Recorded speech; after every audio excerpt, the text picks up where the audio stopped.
Good morning, YouTube. So I hope you are a lot more rested than I am, and a lot more dry than I am. As you can see, I didn't dress appropriately for the weather today because I did not look out the window before I left this morning. So I still haven't even gotten prepared for this yet, so you're gonna have to give me a minute here. I have to do my freaking face here quickly.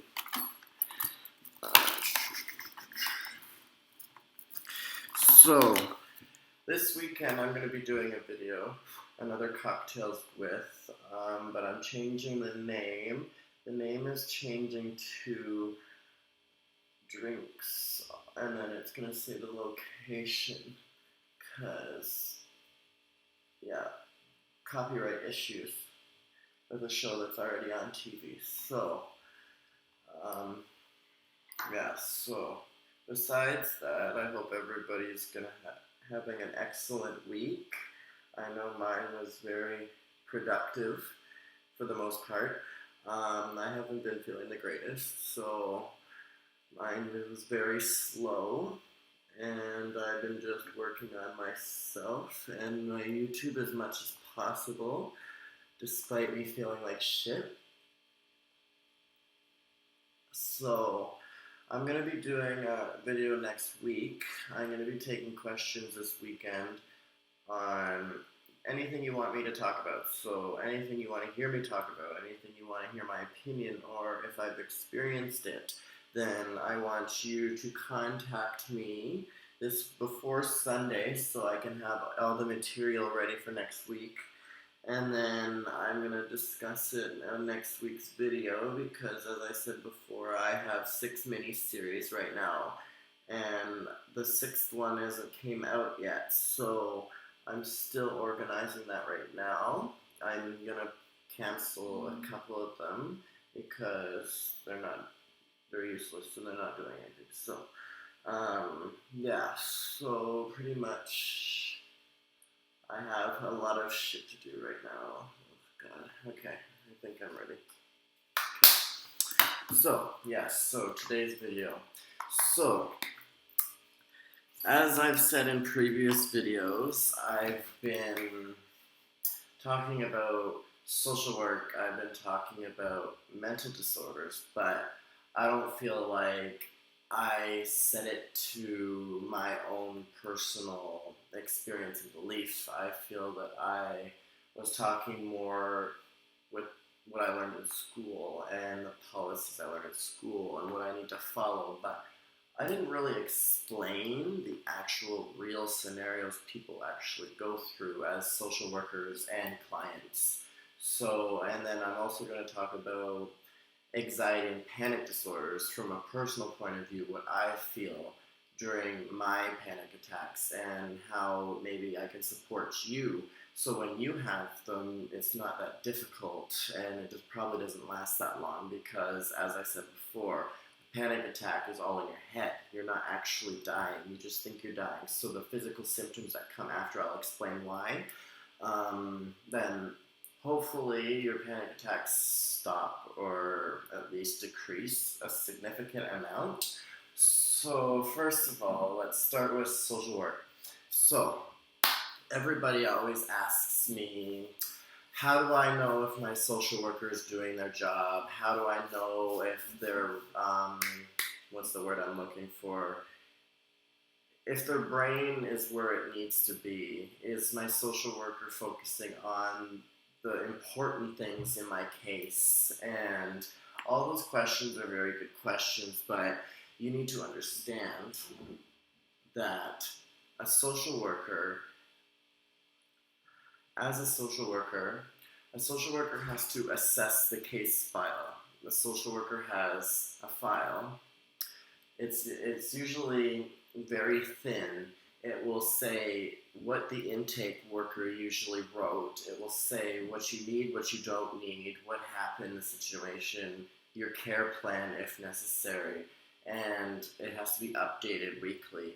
So if you don't feel your social worker is doing her job, it is your entitlement to asking them what they're doing. That's your case, so you're allowed asking about it. So At the end, if someone comes up to me and says, Jacob, for example, what are you doing right now with me? And then, or something like that.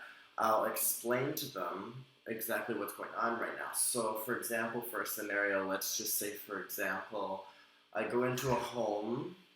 This girl's been severely mentally and physically abused by her kid's father. The child was there during everything, and the police called an agency, social services, for them to come investigate to see if the child's well-being is met. So, for me, if I go into a home, if I ever go into a home, and see that a child is in danger because of physical or mental abuse, I will write a file. I have to write a request, or any social worker has to do this. You have to write and investigate. So I need to investigate where the abuse is happening, who is it happening to, how frequent does it happen, what happens during the abuse, who is present, what have they done about it, what do they need to do differently about it. And once I tell the person that's being abused what they need to do, if they don't do what they need to do by the time frame that I give them. Some workers give you a little bit longer. Mine is short. Like, I give you till da da da day. If it doesn't happen by that day, this is what's going to happen. So if somebody say I give them 2 weeks and they don't follow through, then that leaves me in a position, or any social worker in a position, that we have to fill out court papers and send it to a judge to take the parent to court and remove that child from their custody. Now, it's not social workers. We're not taught in social work school or college or university to take people's kids. So that stigma every people have, that needs to get out of your head, because that is not what we're taught, and that is also not what we're supposed to do, really. Because I feel removing a child from the home is going to cause future issues and problems for the child to begin with. So, talking from personal experience, I was taken from my parents twice, when I was about 6, and then when I was about 9, I think. So that left me in a predicament when I got older, that I still think about it all the time. Every time I see someone fighting on the street, it brings back memories. Every time I hear people yelling at their partner, it brings back memories. So you have to put that stuff behind you, especially in this certain field, because you can't just continue to hold it like this, because this topic kind of mixes with the anxiety and panic support, because if you keep thinking about it, you're going to make yourself anxious and anxious and anxious, and then all of a sudden it's going to explode. You can't handle your life. Your fucking mental health is shit. So, but anyways, back to this. So, oh yeah, so stigmas with social workers I should bring up, because I've heard some really ridiculous ones. Okay, so we talked about taking people's kids, because that's not our intention. So if you know somebody, or you yourself has had your child taken away, and you feel it's the social worker's fault, you do know there's an appeal and a court process that you can go and fight back. So if you felt that it's a bad decision, 9 out of 10, it's because your household was assessed and it was not capable of raising a child in a safe environment. So another stigma is social workers are just in it for the money, and they get paid extra money to take people's kids. I'm going to tell you right now, social work makes less than a police officer. When you first start off in the field, your salary, it depends on your diploma and your education. Any social service work and child and youth worker in college, your salary is only $39,000 a year. That's less than $40,000 a year. And even when you have your bachelor and your master's in social work, you're starting off at a very low amount. It's when Like one of my friends makes about 62,000 working in social work, but they're also a case manager for the Children's Aid Society, so they have to oversee hundreds of cases. So um, it's a very stressful job seeing cases, seeing like it's triggers, right? So if you walk into a home and you see all these people that have went through similar stuff than you, then you know to put it behind you because that person's dealing with it now. You dealt with it first. So, like, you dealt with it, it happened, it's over. So, push it beside you and allow this person to open up to you because if you shut them out, then good luck ever trying to help these people. So,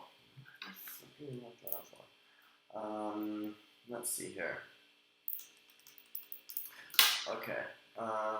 So yeah, some people I've heard their social workers purposely coming for them and all this other la-di-da-di stuff. Let me tell you, that's not how it is. So, what people expect from their workers.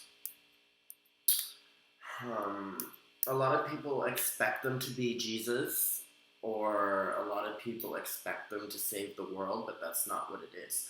Um, as a social worker, you try and help somebody as much as possible, but if they're continuing their ways, not doing what they're supposed to do, not getting what's coming out of our mouths, then what are we supposed to do? We can't throw you in a detox center. We can't throw you in jail. So, at the end of the day, it's up to you to make the change. It's not us. We suggest it. It's up to you to do something about it. It's just like common sense. You tell your friend, you know what, you need to get up and get a job. It's up to that person to actually get up and get that job.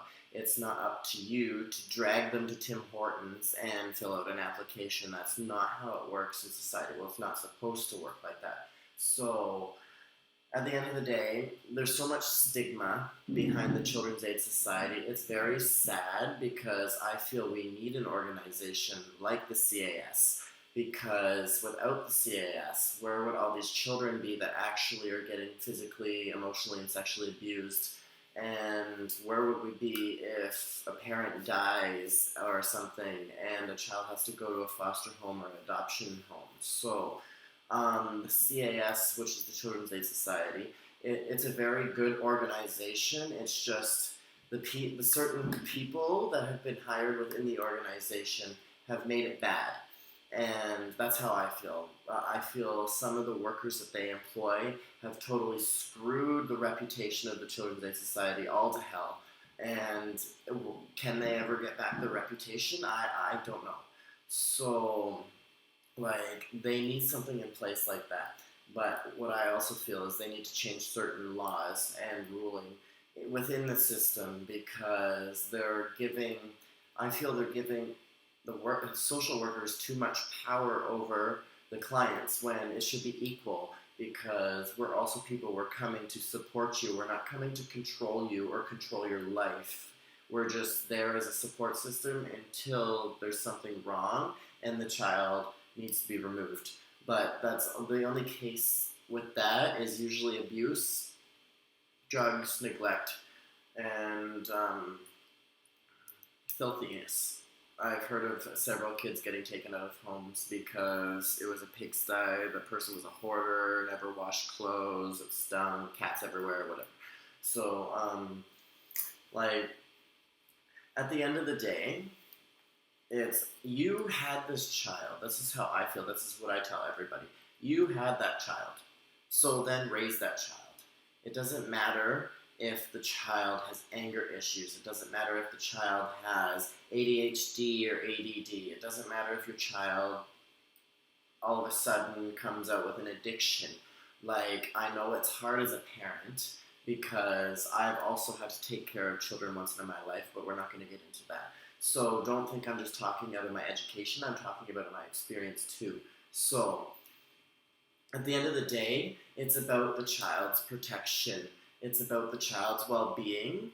So if you want to go out on weekends and get drunk and high or whatever you want to do, then make sure that child is protected with a responsible babysitter. And when I say responsible babysitter, preferably make sure, like now these days, we expect the babysitter to know CPR and first aid. Any babysitter that doesn't know first aid or CPR is documented is unfit babysitter within the system. So you can also get in trouble from that from your worker. Your babysitter is supposed to know how to cook. If your babysitter doesn't know how to cook, that also can red flag the babysitter with social services. Usually they want your babysitter to be at least 15 years old now. I don't know how it is anywhere else, but I know in Toronto they want your babysitter to be 15 years old. Only because CPR is also a very stressful thing, so if you ever have to use it, well, of course, you have to know how to do CPR, because if not, then you're going to be in a very bad situation. It's fucking cold in here. Hold on a second. Okay. Okay. So, next thing.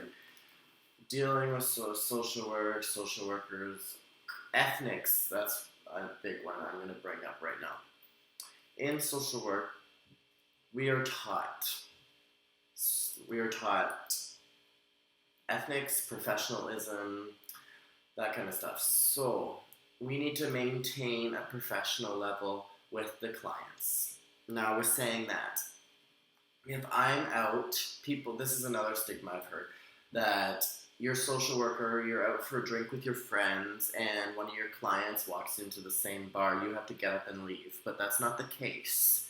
The case is we are allowed to stay. It's up to our digression, depending on the organization you work for, but it's up to your digression. What I mean by that is we can stay at the bar with our friends and still continue to drink.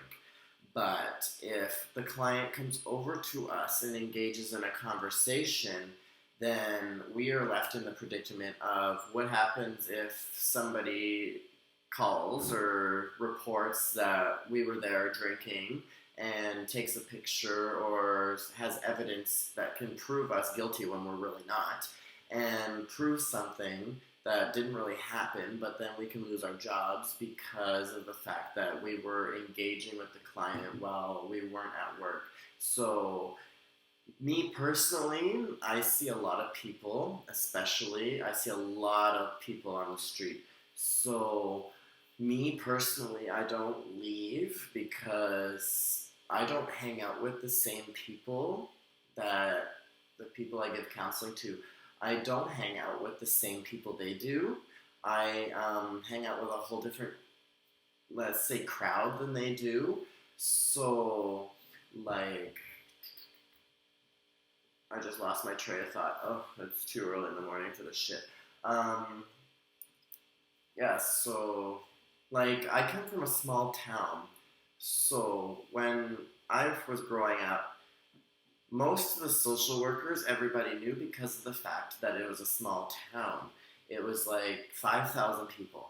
So everybody knew everybody. The doctors knew everybody knew everybody. So I'm going to leave it at that. So when I moved to Toronto, and you don't know anybody, so I like that better because when I walked down the street when I was growing up, everybody knew me, they said hi to me, and if you say hi to me in the morning, please don't, because I'll tell you to fuck off.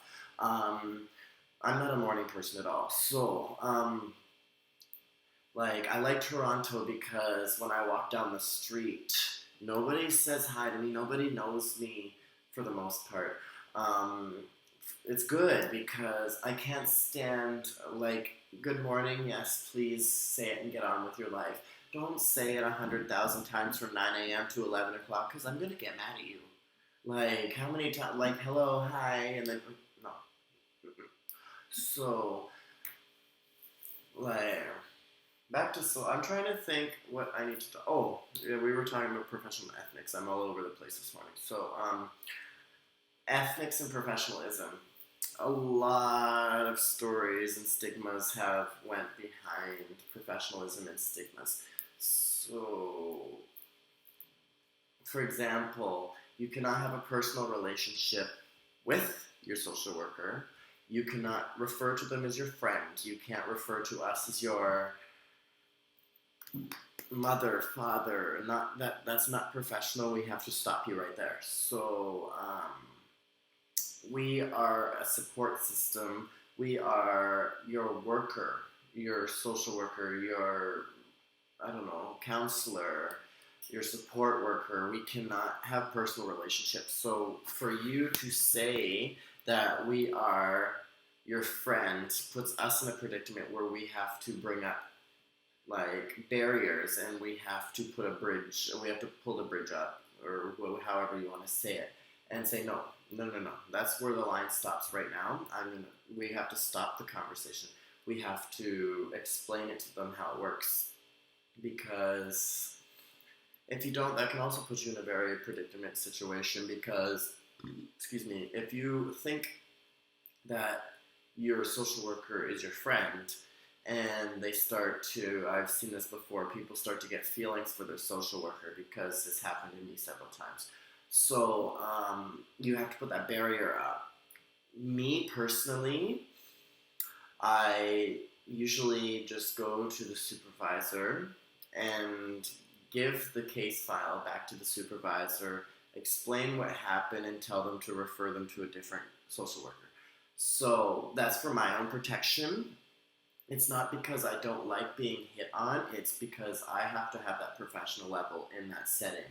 I'm not losing my degree, I'm not losing my job because somebody makes a comment and I don't act on it appropriately. So just like with someone that says they're gonna, like mothers, for example, I just thought of something I should talk about. When a mother says, my kid does that, I'm gonna smack him. Or a mother says, it's my child, I'm going to smack them the way I want to smack them. But that's not how it is in society, because you can't just go around smacking people.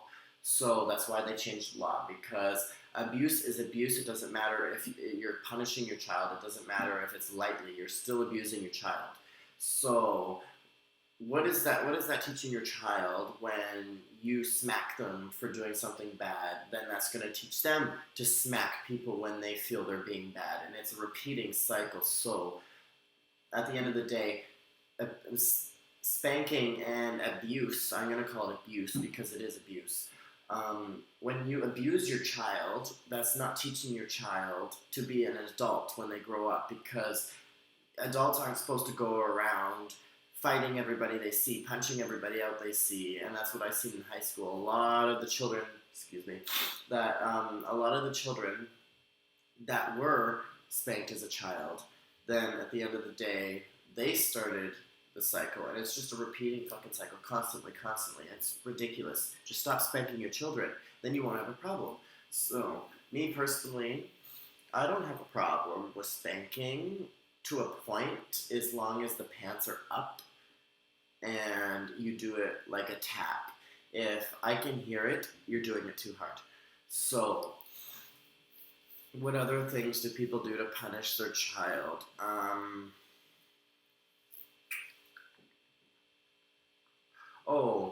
Another one. When your child is eating dinner and you say, if you don't eat the rest of your dinner, you're not getting anything else for the rest of the night, which is also a form of child abuse and neglect, because you're starving your child. So you need to find something else to say, like, for example, you're going to sit there till you eat it or something. Like, there's ways around it, dealing with children, that you don't have to threaten them, because threatening your child is also child abuse. So, like everything that I observe in society, it's most of the time it's the parent that's doing something wrong. There's a very small percentage of cases that I've seen and I've heard of that is actually the child. Why the family services, counseling services, investigation workers have got involved, because usually the only time I've heard about a kid being the reason why they're called in is usually because of uncontrollable mental disorder or an outbreak or something like that. So at the end of the day, Excuse me. I need coffee. I need Starbucks.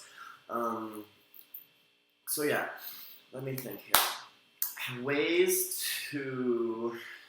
Hmm, ways to properly raise your child. Um, First of all, you need to have rules.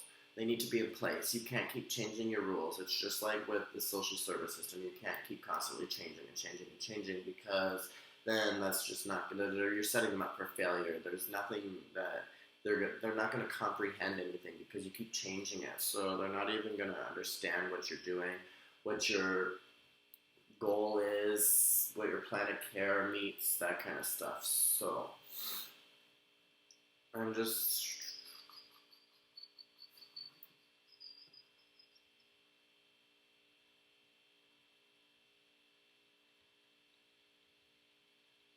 okay. So second rule for parenting is don't yell at your child. Just like don't abuse your child, don't scream at your child, don't fight in front of your child, don't do drugs in front of your child. We're not saying this to try and control your parenting and try and control your life. We're saying this because there's studies, there's theories behind that that can lead the child to a different path than you would expect. So, at the end of the day, you need to assess yourself, assess your parenting. If you feel that your parenting needs and your parenting style is not what it needs to be, there's classes for that. There's people that can give you advice. Now, I don't suggest taking advice from anybody only because their parenting style could also be not what society wants it to be. So, of course, with religion and different cultures, there's different parenting styles. But while you were living in Canada and Ontario, we accept the fact that you might be from a different culture, different race, and different country, that you've raised your child differently. But while you are in Canada, you still have to follow the Canadian laws. So if you're used to smacking your child or however else they do it in different countries, I've learned about it, but I'd rather not talk about it because it disgusts me. So, while you're in Canada, as I was saying, there are punishments for not following the law. Just like me, just like anybody else, if I, say for example, walk down the street and smack somebody in the face while the police are sitting right there, I'm going to get arrested or I'm going to get charged for assault. So religion is not a reason for you to justify why you're abusing your child. Race is not a reason to justify yourself for abusing your child. Abuse is abuse. It doesn't matter what race, culture, country, family, background you come from. Abuse is abuse, and for me personally, I take abuse very seriously, and I do not tolerate abuse at all. So if I go into a home and they say I spank my child, immediately right there, red flag. We need to talk about that. I need to make as much notes as possible so when I go back, I can read it over, and if I feel like I need to write something down. If I need to report something or take it to the court immediately, I have to, because every social worker has a different approach, but mine, personally, is to get rid of the issues you're dealing with right away, so your child can stay with you. So we have to get it away immediately. Time limits are very short. So some people give you 6 months, a year. No. I want this done in 2 months. For example, abusive boyfriend, I'm going to lose my child. Okay, 2 months, 3 months, depending on the person and what the situation is. A 9 out of 10, it's 2 months. I give you 2 months. Get out, go stay with a friend, go stay with a family member, go stay at a shelter, whatever you have to do. Get out. That's the first step of me supporting you. I can't take, say, the file to the supervisor. I can't take this file to the court and say this woman needs help, this man needs help with their child. They were in an abusive relationship and they need this support system. They need this, they need this, they need this. I cannot do that if you're still sitting in the house with the abuse because I have nothing to back you up on. The thing is, with supervisors, you have to prove they're the ones signing off, so you have to show them evidence that they can sign off on, because they're not going to sign off on anything because it's their job on the line.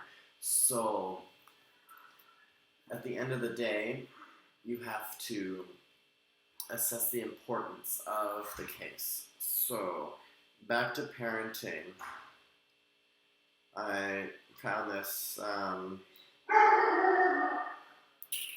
fucking zoo. Anyways, let me read here. Okay, here's a good one. Understand that some babies just cry. One more time, understand why sometimes babies cry. So, for example, babies are babies. Sometimes they cry and they never shut up. We all know this.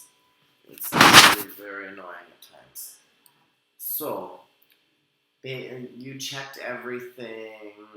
Everything's fine. The baby's not hungry. The baby sometimes just cries. It's a very annoying thing, and I kind of sit there and cringe my teeth, but it's a baby. So what are you going to do? Like, seriously. You're going to sit there and support the baby till the baby stops crying. It's common sense. Hello, we all went to public school. You took the baby class in high school. It's not that difficult. So, and the next thing, celebrate the positive. Yes, that's a very good point too. Celebrating the positive. So, when your child does something good, like takes his first steps, gets off the baby formula, gets an A on their report card, gets a C on their report card. I'm trying to be nice here because no kid of mine is getting a C on the report card ever. So,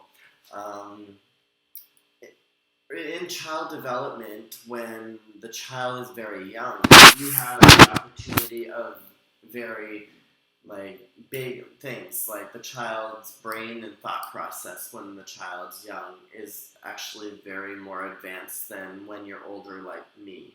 So when the child is very young, that's when you teach them everything, because it will stick. You teach me something, like half of the stuff I learned in social work, I don't even remember now. So just like when I go into school for media, I'm not going to remember everything. It's just, pretty much you take the diploma to remember half the shit. You have to pay back 100% of the money, and you get a job where you want. So, I don't understand it at all, but that's the way. Fuck's sakes. Okay. I'm scrolling on my phone here, by the way. Seek support. That's where we come in, or friends or family. So, seek support. There's nothing wrong with asking for support. I ask for support all the time. So, at the end of the day, if you need support, you need support. So, I think I'm going to get off this topic now, only because I still have to talk about social work. I still have to talk about anxiety and panic attack support.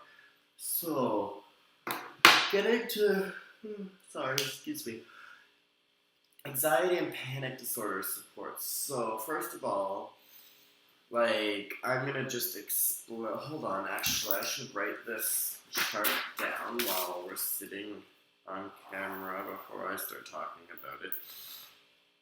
So, how did it go? I think it goes like this and like this. Okay. So,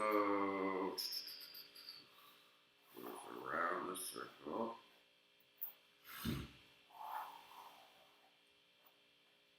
This drawing is going to be very bad, so don't mind it at all. And my spelling might not be good because I'm talking while I'm trying to write.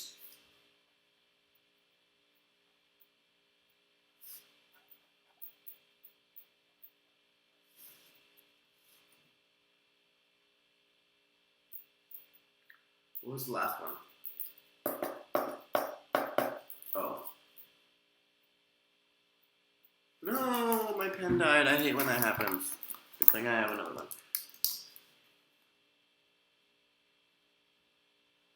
Okay.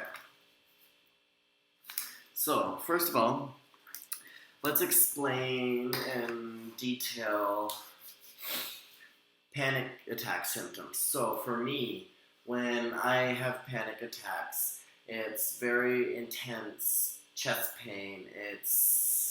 You feel like someone poured concrete in your chest. You start freaking out, thinking you're dying. Sometimes people actually go to the extent of calling ambulances, thinking I used to, but not anymore.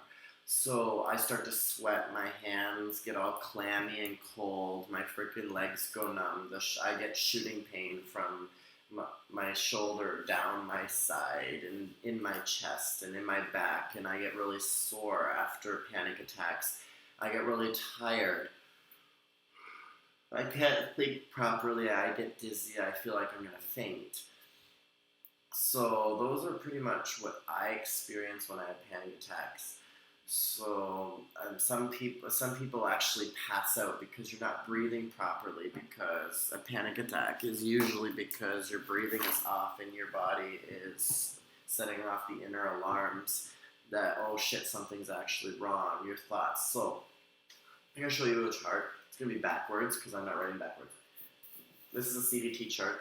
So it's all about rotating circle this way and then this way. So, and it all links together. So your physical symptoms, no, let's not start with that. Your thoughts, yeah, first, thoughts and emotions. So what was your thought at first? So say, for example, my thought was, I have to pay back the government all that OSAP money.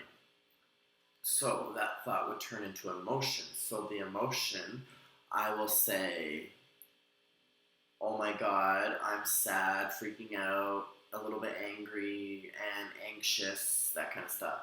Then your behavior, it starts rushing through your head. You work yourself up. Usually 9 out of 10 panic attacks are self-caused. You caused your own panic attack and you don't really know. So like, your behavior starts acting different. You start freaking out, working yourself up, working your body out, not breathing properly, not eating properly, not exercising properly. And then your physical symptoms start, like you get tired, you get sore, your body you don't feel healthy. Then your physical symptoms are usually with a panic attack. You start feeling like you're dying, you're having a heart attack, you start freaking out, you start having chest pain, that kind of stuff. Excuse me. Why our bodies decided panic attack should have the similar symptoms to a heart attack, I don't know. But at the end of the day, it's probably a good thing in a way, because that teaches us how to work on it. Like me, for example, panic attacks is all in your head. So if you teach yourself and show your body that you're in control, then 9 out of 10 of the time, your anxiety attacks decrease. Everybody has anxiety. Of course, you lose your job, you're starting something new. I believe the first couple of episodes of my YouTube channel, I was actually fucking in my head having a freak out, fucking panic attack. Oh my god, what am I gonna say? What am I gonna do? Am I gonna look stupid? I don't want to do this sober. I want to get drunk. So, like, at the end of the day, it's your thought process. It's your emotions. So you have to realize a thought is different from an emotion. If you think your emotions they're the same thing, then, like me, for example, see how I'm yawning? Because I actually had one of my episodes last night when I was sleeping in the middle of the night, so I'm actually really tired. So, you need to watch what you eat. So, if you don't eat a good diet, it's going to affect your anxiety. If you don't exercise enough a day, it's going to cause your anxiety. So, you need to make sure you're living a healthy lifestyle. Excuse me.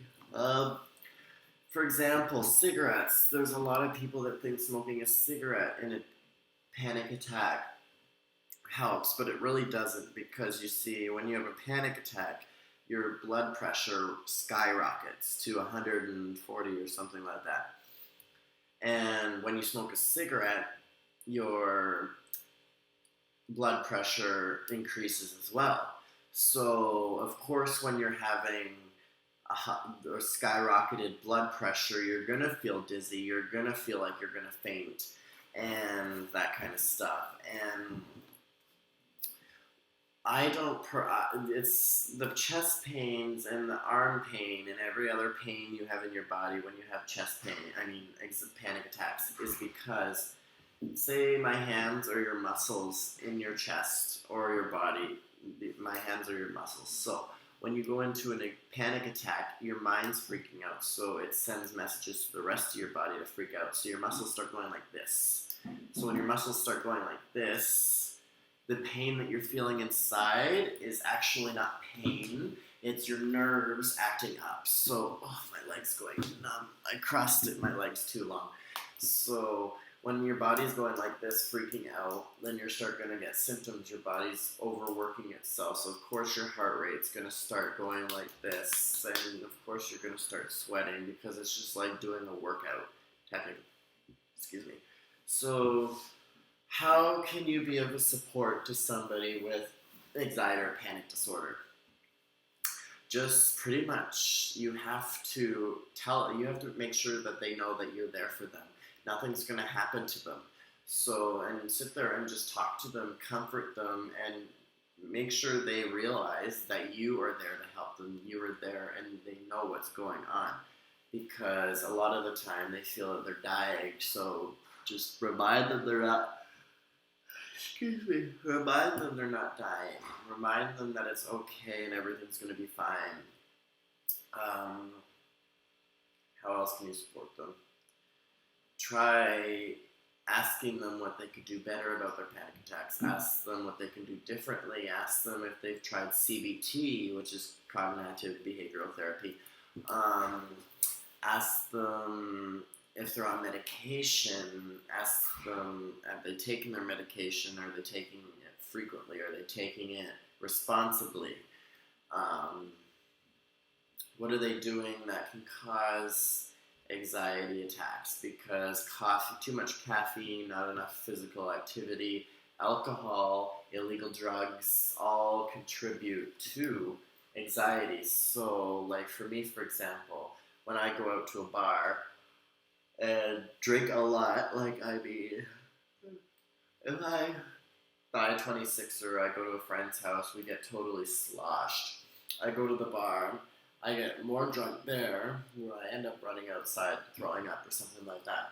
The next day, I feel like shit. I feel like I'm dying. I feel like I just crawled out of the ground from dying.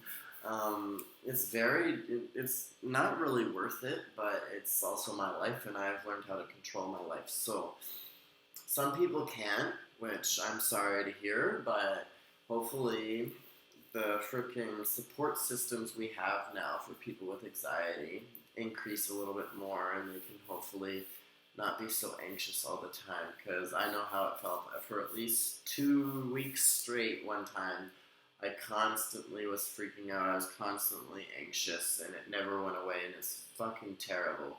So, and it really exhausts you. So, do I think people need medication?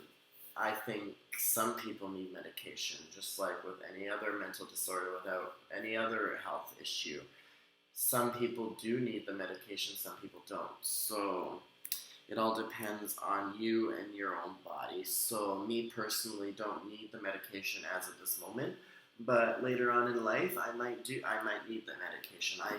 I'm not a doctor or a psychiatrist, so I cannot give that self-diagnosis to myself. So do I believe the medications do more harm than good? Of course I do, because 9 out of 10 doctors, well, not now, but before in the past, they're prescribing lorazepam, frick, all the Pam family pills. They are not good for you. They cause a lot more harm than they do good because it's a very short term relief from anxiety and panic attacks. 9 out of 10 people get addicted to them and start abusing their prescriptions. So CBT and there's this antidepressant. I forget, it's Zoloft, and um, CBT is a very effective way to lowering your anxiety and panic attacks, if not getting rid of them permanently. I don't have very many panic attacks anymore, and I'm not even on medication. I've just learned to deal with it then try and sit there and freak out, feel like I'm gonna faint, oh my god, which that looked kind of cold, but and it looked. I'm not trying to get across, put across that I'm making fun of panic attacks, but with me, for example, I used to think like that. I used to freak out, like I would just fucking KO, like I'd go hide in a corner and fucking curl up into a ball. Not really, but that's pretty much how bad I freaked out. Until finally I took control of my life. You have to take control of it, because if you don't take control of it, it's not going to get better. There's not one drug in this world that you can take to make yourself get better that's prescribed by a doctor. There's not one place you can go that can help you lower your panic attacks. Supports, family, friends, all my friends that I talk to, even a lot of people in the public that I work with, know that I have panic attacks, know that I deal with these kind of things. Because, say for example, let's relate this to some celebrities in a way.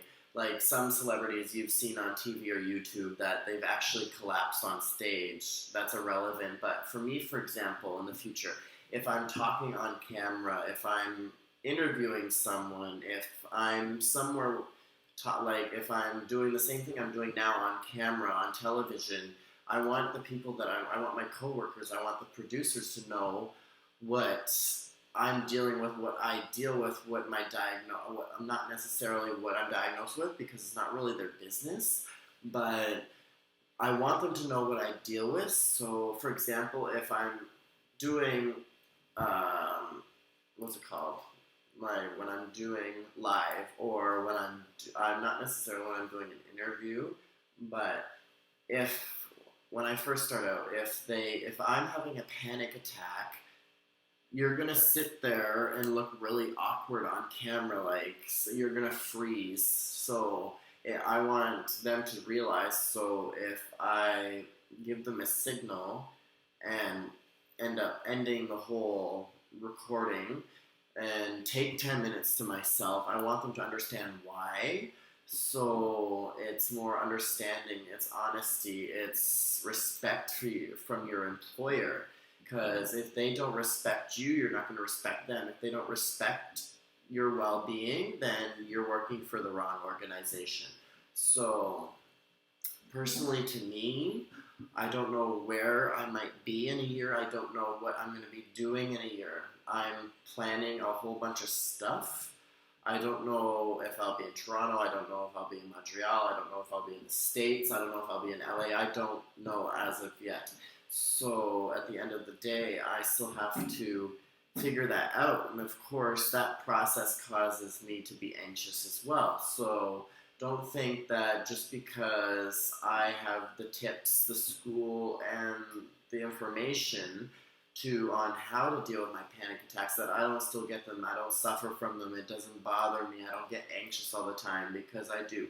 Every day I wake up to the time I go to sleep, I am an anxious person. I constantly worry about things. I'm constantly anxious. It's a repeating cycle, but instead of feeding into the fire and making it a panic attack, I have techniques to calm myself down.